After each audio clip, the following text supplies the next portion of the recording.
I'm Georgia, and I've seen this trend floating around TikTok where people tell their audience random facts about themselves while getting ready. So I thought I would do an honest version.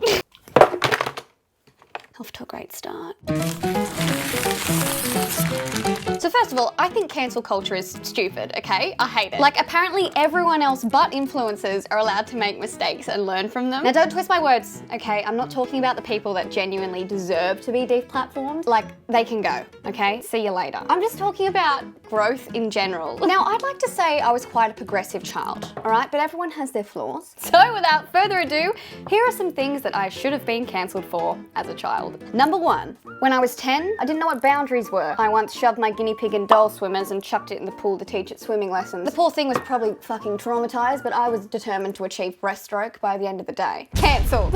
Number 2, when I was 10, I went to Fiji and had the time of my life. And I wanted to do what every other little white bitch did when they went to Fiji in 2010, and that was get my hair braided. So I sat there for 2 hours while this beautiful Fijian woman braided my hair that reeked of Palmolive apple shampoo and white privilege. And just when you think things couldn't get any more offensive, I took them out. Ah, God. And I went to school like that. I literally remember my mum saying, no, don't brush it, don't, okay. There's a few reasons why I learnt that that hairstyle just isn't for white people. One of them being, when you get sunburnt, you end up looking like a fucking hot cross bun.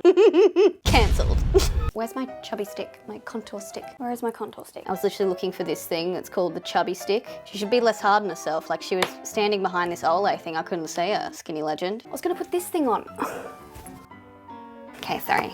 Got distracted. Resume. Number 3, when I was 14, I went to SeaWorld and liked it. Cancelled.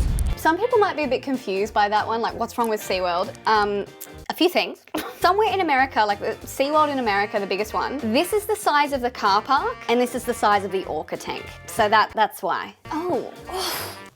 Look at that. I reckon a lot of people are gonna want to know what I'm using. This is the Glowgasm Beauty Light Wand by Charlotte Tilbury in the shade Peachgasm.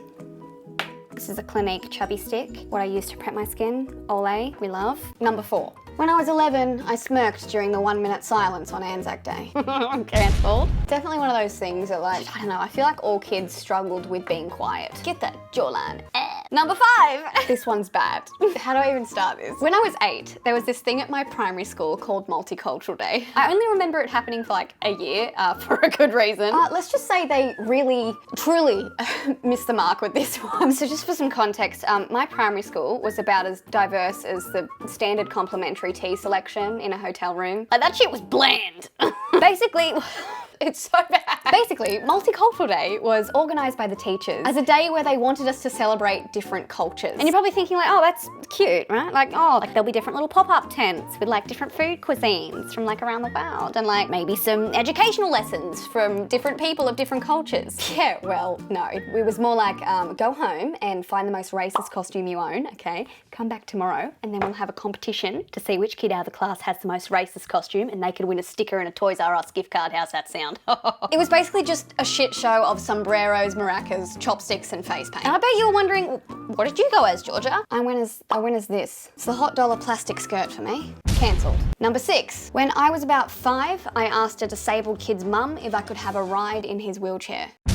Number 7, when I was about 8, I met a kid in a caravan park. I couldn't quite work out if they were male or female, so I called them a shim. Cancelled. Not to blow smoke up my own ass or anything, but that was pretty progressive for an 8-year-old.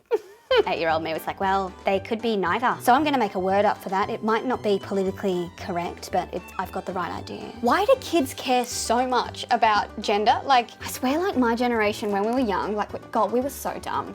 So stupid. Maybe it was just me. I remember the first time I saw a boy with long hair, I just couldn't fathom that was a boy. What? That's a boy. It's a boy. Like, I remember my little cousin crying, real tears, because we were at a birthday party and there was no blue paper plates left. There was only pink paper plates left. Like, just a colour. Get over it. Number 8, when I was 6 and I wasn't getting enough attention from my parents, I would dress up as a homeless person. Can you say privileged? I put my little like plastic Bratz Diamonds cup right outside my little cardboard box that I was sitting in, probably from like a bougie coffee table my parents just bought. Just the irony in that itself is just inexcusable. And just when you thought I was done, I'd like prop up a little umbrella like right inside my cardboard box. I'd like curl up into a little ball and like pretend it was raining for like dramatic effect. I don't know what was wrong with me. One of my ex-friends once told me I had a victim complex. Don't really know why she'd single me out like that and attack me, but maybe that's because I have a victim complex. I just want to itch my eye. Gotta resist the urge. I'm just gonna do my lips and lashes off camera. So basically, I made this video for a bit of fun, but also to normalize growth. Literally no one is born perfect. Everyone makes mistakes, especially as a little kid. Whether that be from lack of education or lack of exposure, people make mistakes. I can confidently say that now, as my 22-year-old self, I am proud of the person I've become. And those were just a few little innocent mistakes from my childhood. I'm gonna try to be uploading more here on YouTube. I know that I take random breaks all the time. I wanna get back into my roots. I wanna give YouTube my all again. Also, I really miss doing meet and greets. Anyway, thank you so much for watching. I'm now ready for a cute little date. If you like this video, make sure to hit that thumbs up. Still don't know what it does. And I'll see you next Saturday. See you later, potato.